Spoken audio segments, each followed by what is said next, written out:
aláwọ̀ ti wà ní.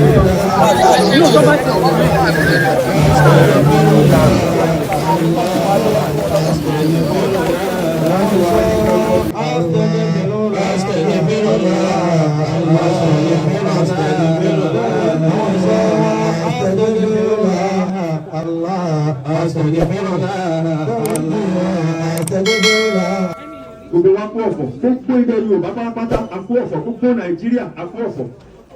Ṣé ẹ rí ọ̀fọ̀ ní wípé lágbájá ṣọ́kù wípé a kú ọ̀fọ̀ wàláhì tàláhì. ọ̀run dẹ̀dẹ̀dẹ̀ mọ́kànjú gbogbo wa là ń bọ̀. Mò ń bọ̀ ná ẹ kọ́kọ́ gbọ́ ntí K1 The Ultimate bó ṣe bú sẹ́kún èyí ò lójú agbo. Ó lọ a ò rí ẹ mọ́ ó lọ a ò rí ẹ mọ́ o.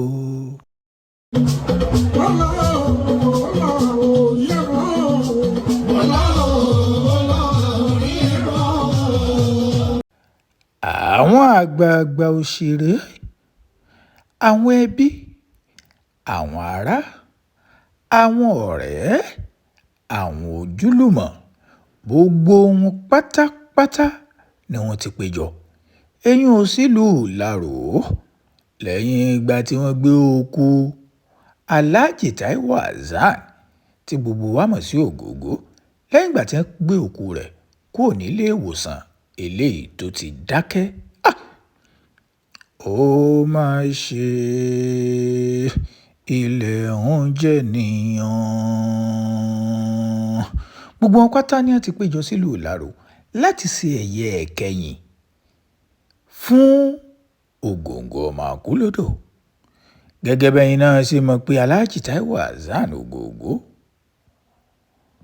ó jẹ́ mùsùlùmí tó sì jẹ́ wípé nínú ẹ̀sìn mùsùlùmí wọn è fi òkú wọn è fi ráre láti lè tètè tó bá jẹ́ pé òkú kẹ́ni kó lè tètè lọ bá ìkẹ́ tó fẹ́ máa jẹ̀gbádùn èèyàn nínú sàárè.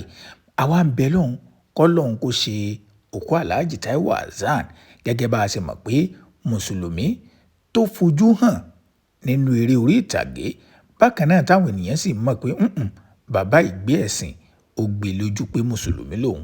Tó bá jẹ́ òkú kọ́lọ́run ọba kó jẹ́ kí ó jẹ́ òkú ìkẹ́ àṣàdúà fún wọn bẹ́ẹ̀ kí wọ́n lè tètè torí náà làwọn mùsùlùmí ni wọ́n fi falẹ̀ láti lè tètè lọ sin irú òkú bẹ́ẹ̀.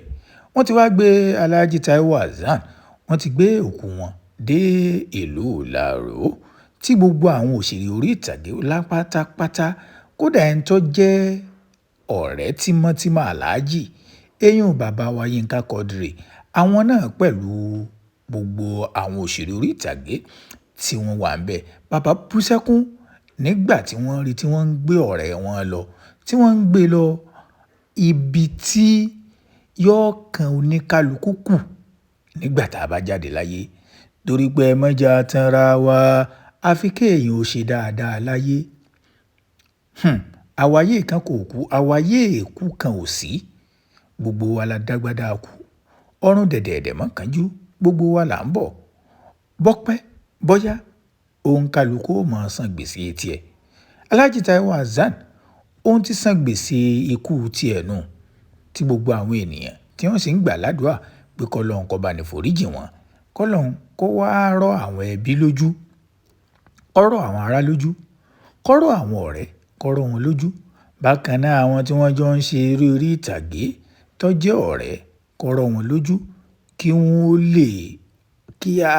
lè rárá gba irú ìṣẹ̀lẹ̀ náà torí pé tí wọ́n bá ní kéèyàn lọ pé bí ṣe rí wá ihun tó ṣẹlẹ̀ ni pé ẹ̀yin tẹ́ wà ń lé yálà nínú olólùfẹ́ yálà ó súnmọ́ èèyàn kò súnmọ́ èèyàn ó túmọ̀ yí pé òun kálukú náà ó ti mọ bí ṣe máa rí lára ẹni tí èèyàn nífẹ̀ẹ́ sí kó jẹ́ wípé kọjọ́ lọ́ọ̀ ní pété èèyàn ò ní rí mọ́ n tó le ni. Ẹ bá ní bọ́ ní síkàn ní abala àríwísí ẹ ṣàdúrà fún Alhaji Taiwo Hassan Ògòǹgó pé kọ́lọ́run ọba kó dẹ̀lẹ̀ fẹ́ni ire tó kù.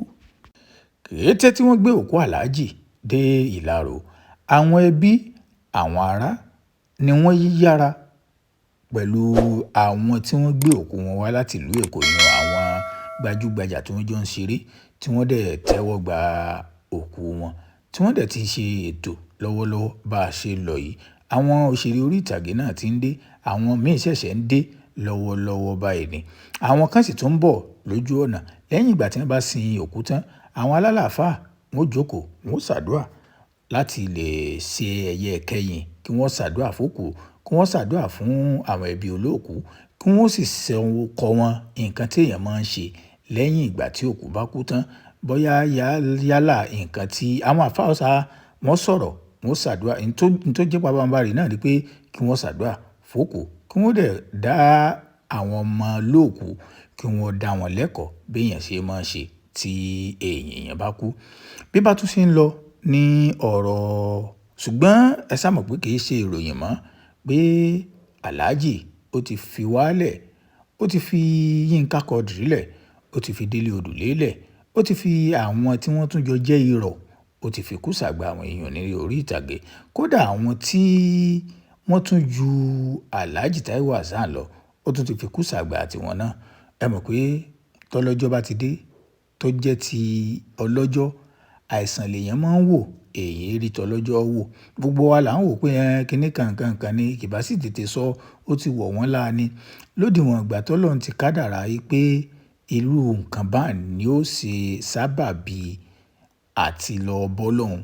Kò sí tẹ́bí fẹ́ rí ṣe sí, kò sí táwọn dókítà fẹ́ rí ṣe sí, kò sí tó ní ìmọ̀ ìjìnlẹ̀ kankan fẹ́ rí ṣe sí.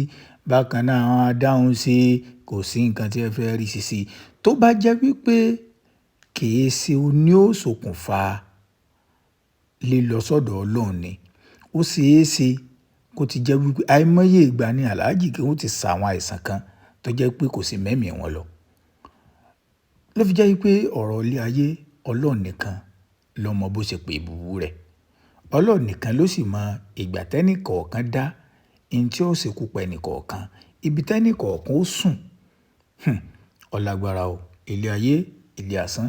Eléyìí ó kọ́ wa lẹ́kọ̀ọ́ pé káwa náà ó máa ṣe rere, pé kò sẹ́ni tí ò lè lọ bọ́lọ́hun ní anytime. Àwọn ọmọ mi ò tí ì dàgbà ni, mo ṣẹ̀ṣẹ̀ bímọ ni, ọmọ mi ṣẹ̀ṣẹ̀ wọ yunifásítì ni, ọmọ mi ṣẹ̀ṣẹ̀ ríṣẹ́ kó wá máa fún mi lówó ni, kọ̀ọ̀kan Ọlọ́run o. Tó bá ti yá, ó ti yá ni. Òǹkàlùkù ó ti ní àkọọ́lẹ̀ ìgbà tó òǹkàlùkù ó lọ bọ́lọ́hun. Ọlágbára.